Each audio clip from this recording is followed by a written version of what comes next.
Big boss मराठीच्या घरात प्रत्येक सीझनमध्ये एक तरी प्रेम प्रकरण हे आपल्याला पाहायला मिळतं. राजेश रेशमचं पहिल्या सीझनमधलं प्रेम प्रकरण खूपच गाजलं होतं. हे प्रेम प्रकरण फेक होतं. त्यानंतर वीणा आणि शिव यांचं प्रेम प्रकरण बिग बॉसच्या घराबाहेरही चाललं. बिग बॉसच्या घरातच त्यांचं प्रेम प्रकरण जुळलं होतं.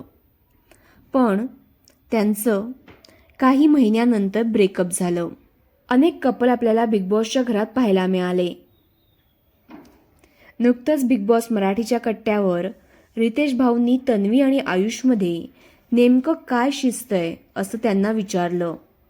असं विचारलं असता दोघांनीही आमच्यामध्ये मैत्रीपलीकडे काहीच नाही असं म्हटलं. मात्र या दोघांमध्ये त्यांची बॉन्डिंग बघता काहीतरी खरंच शिजतंय असं घरातल्यांना आणि प्रेक्षकांना वाटतं. हे असलं शोभतं का खोटं करणं असं एकदा राधा पाटील देखील या दोघांना उद्देशून बोलली होती. आयुष आणि तन्वी घरात जे करतायत ते फक्त लोकप्रियतेसाठी करत आहेत. लव्ह अँगल दाखवून वोटिंगसाठी प्रेक्षकांचं प्रेम मिळवण्याचा प्रयत्न करत आहेत. यांच्यात खरं असं काहीच नाही. ते आधीपासूनच ठरवून आले होते असं देखील सोशल मीडियावर अनेकांना वाटतंय.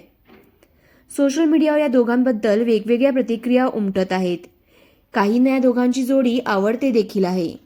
तर मग तुम्ही बिग बॉस मराठी बघता का? तुम्हाला आयुष आणि तन्वीमध्ये निखळ मैत्री वाटते की ते खोटं प्रेम प्रकरण करण्याचा प्रयत्न करत असल्याचं तुम्हाला वाटतं? हे कमेंटमध्ये सांगा. आणि SB मराठी एंटरटेनमेंट चॅनलला लाईक, शेअर आणि सबस्क्राईब करा.